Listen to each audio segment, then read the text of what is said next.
lovelies. Today we're doing something I've been really excited for a while. Let's just appreciate my backdrop. And we're going to be making a zombie makeup look. I'm kind of making this like a zombie or somebody who died in some kind of hazardous workplace and now they're, you know, undead. I don't know. The prompt was from a couple years ago. I wanted to make like a bomb went off in a building and, you know, there was a zombie in the wreckage.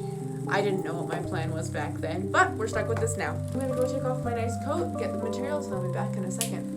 I'm trying to get better at my ability to make tutorials. This is kind of a play-by-ear situation, so you're gonna have to bear with me. I'm gonna list off my materials. For the basic makeup supplies, you're gonna wanna use an eyeshadow palette. Mine's from Morphe. I'm also using concealer and setting powder. Mine are from e.l.f. And you're gonna want foundation. Mine is a very well-used foundation bottle from Maybelline. Special effect makeup supply. You're going to want to use face paint. I'm using Snazaroo. Yes, it has a lead content. It's very small, but it's there. You don't have to use Snazaroo. You can use whatever face paint is available to you. I just have this and I need to use it up, so that's what I'm using. I'm also using liquid latex. You can use whatever brand, but mine is from Babasuka. I'm using the type of latex that they sell called Light Flesh. There are different types of latex from them that you can purchase. I'm also using Crozate adhesive and thick blood. There are other thickness and consistencies of fake blood that you can use. Mine is more of a jam consistency, and that's the one that I suggest if you really want it to stay in place and not run down your face. This was from a local hobby shop or like costume shop. You can buy this kind of stuff online. The thick blood, this is from Ben Nye, but there are other brands that sell just as reliable product. Both of these, again, are from the same hobby shop. I'm using a different type of face paint from Ben Nye, the same brand as my thick fake blood. This palette, the reason why I like it is because there's a color story.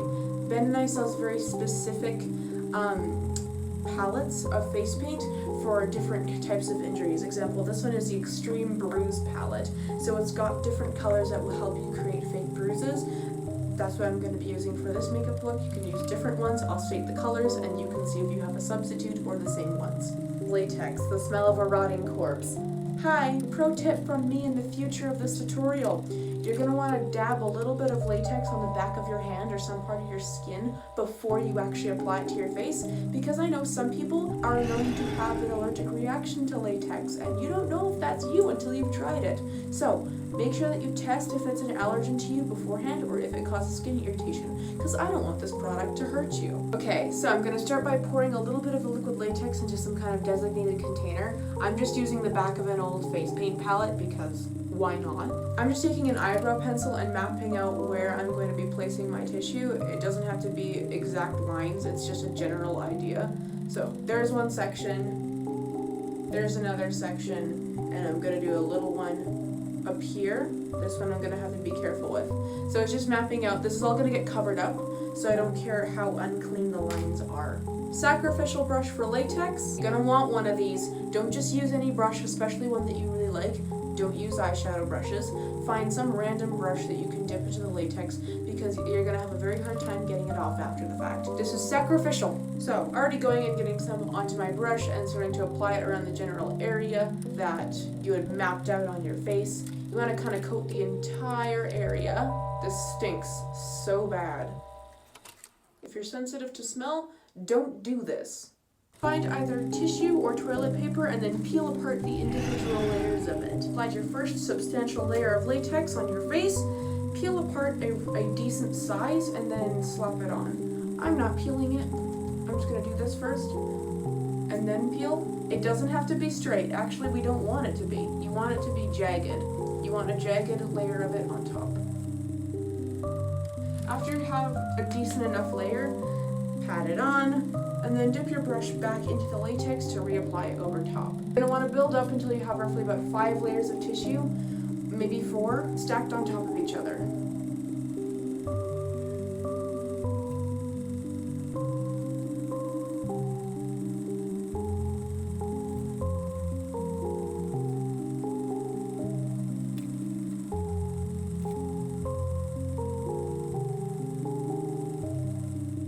Applying the layers, you're going to want to take a brush, like a dusting brush, and just cover the entire thing in setting powder. This looks very discolored in comparison to my actual skin. This patch is done. I'm gonna go over and repeat the process on the other mapped out places on my face, and I'll get back to you. Fumes getting in my eye, and now it's making them water. With this one, I wanted to condense it to as little surface area as I could, while still giving enough room that I'm gonna be able to turn that into a wound, because this is awfully close to my hairline and my brow line. I got a little bit on my brows, but hey, free wax job. Point was that whatever this attaches to, whatever the latex gets to, it's probably gonna rip the hairs out. So be very careful about where on your face you're placing it, because you may just end up ripping out fibers. A sharp object like scissors, a duller knife, a safety pin. Now that I'm all done, and hopefully you are too, we're gonna get into the more dangerous part of the situation. You're gonna wanna take a sharper object. There's a very thin space between the latex and your skin. You're going to want to try to insert the sharp end of the object in. Like, this looks like I'm pressing really hard. I'm not. My body is shielded by the latex. And then just stick it in there. So that's not poking through my skin, just the latex. You're going to make a puncture. So that peeling sound, that's what we want. I'm just going to get really lazy. I'm just going to clip it. There, now we've made our first little hole.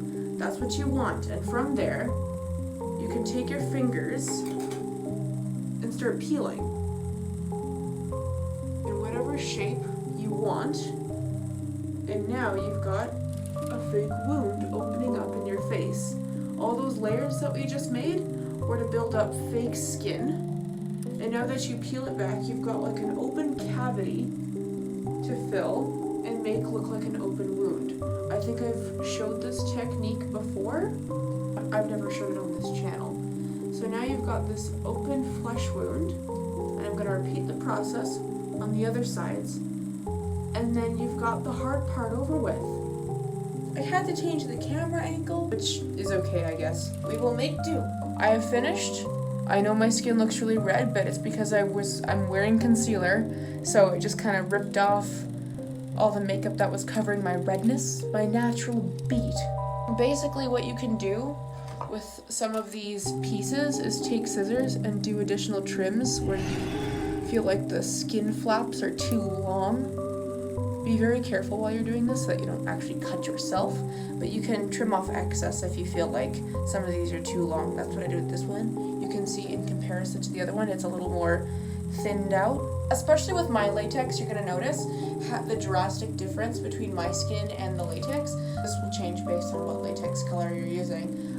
You're going to use different combinations of eyeshadow, foundation, and face paint and make it fade out into your natural color. The first time I did a zombie look, I went all green. I'm not going to do that this time. So what I basically did was when I started with concealer and foundation and patted around the rim of the wound, kind of coating the latex to make it look somewhat skin tone.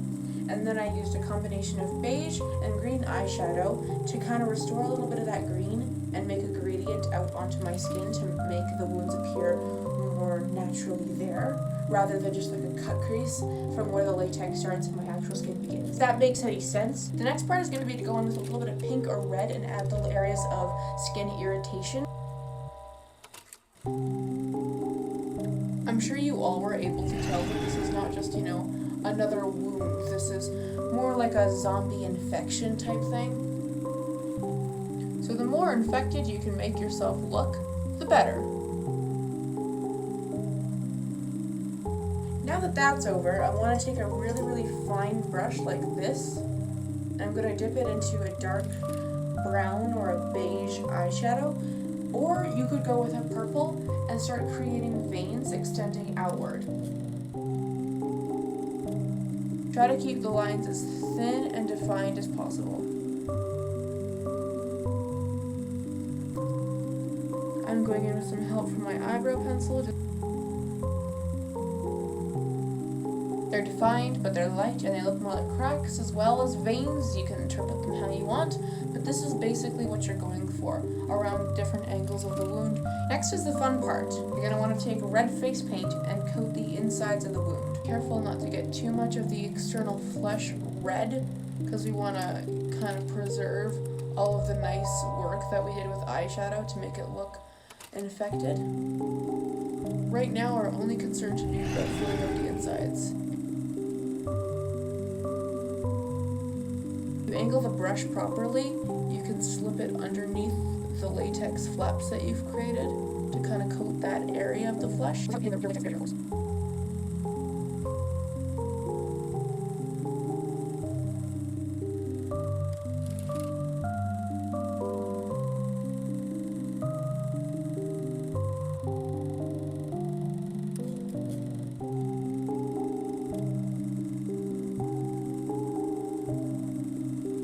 After you're complete, this is what it should look like.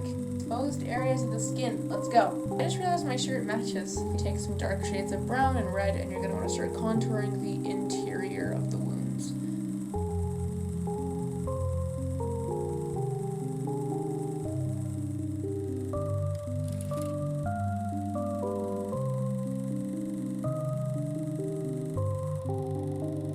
Next, we're going to go in with a little bit of white eyeshadow and yellow eyeshadow to start adding some highlights to the inner flesh.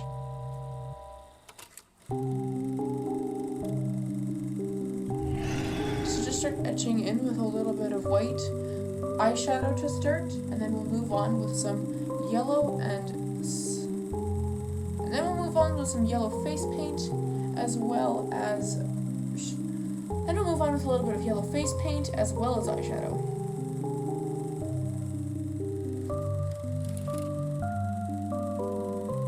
So yeah, just kind of etching in some of those designs. We're just going to gently drag it along.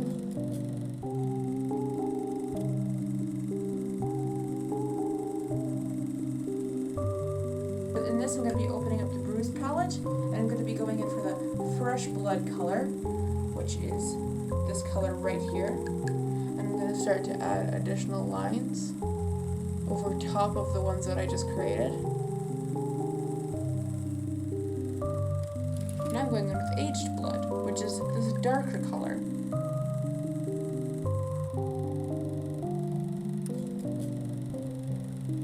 Add additional features around the outside of the wound.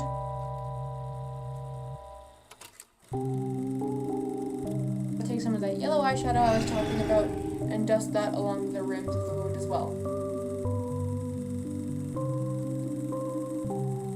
Yellow and green as flesh colors will typically give that vibe, is that there's an infection present.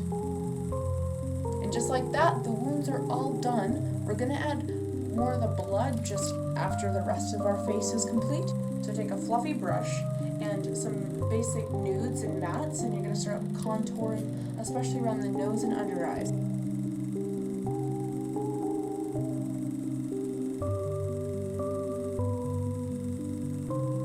You're also going to want to feather dust some dark purple into the under eyes.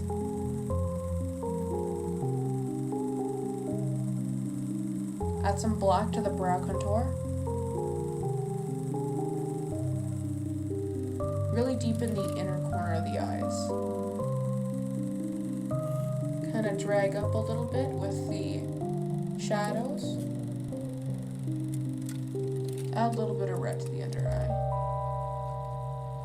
Add some red to the underside of the nose and the bottom lip. Use foundation and concealer to pale the lips. And use blue to add that death-like appearance. Use black to darken the inner corner of the lips, and to contour the rims of the nostrils to give them a larger appearance. I'm going to contour a little bit around the cheekbones.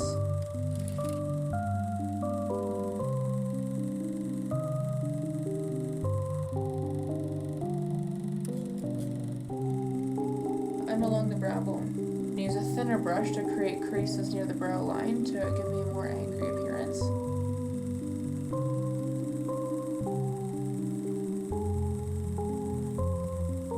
Use red face paint and the fake blood to go in with all the gory details.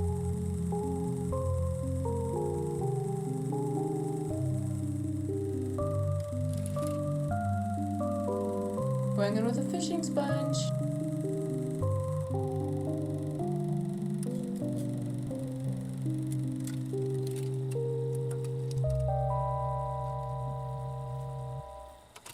call that done.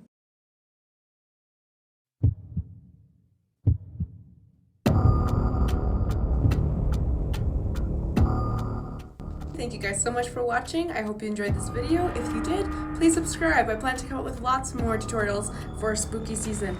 This was a recreation of a makeup look that I did a long time ago. I think it was 2 years ago now. I love the redo, I love the detail, and I love the more depth look that I've taken on this, and I hope you did too. I also hope some of you guys were actually able to follow along this time. I'm trying to get better at making more efficient tutorial videos. Anyways, I hope you guys are enjoying the spooky season of 2023, and with that, I'm gonna tell you to keep being you, keep being awesome, and I'll see you in the next video. Bye!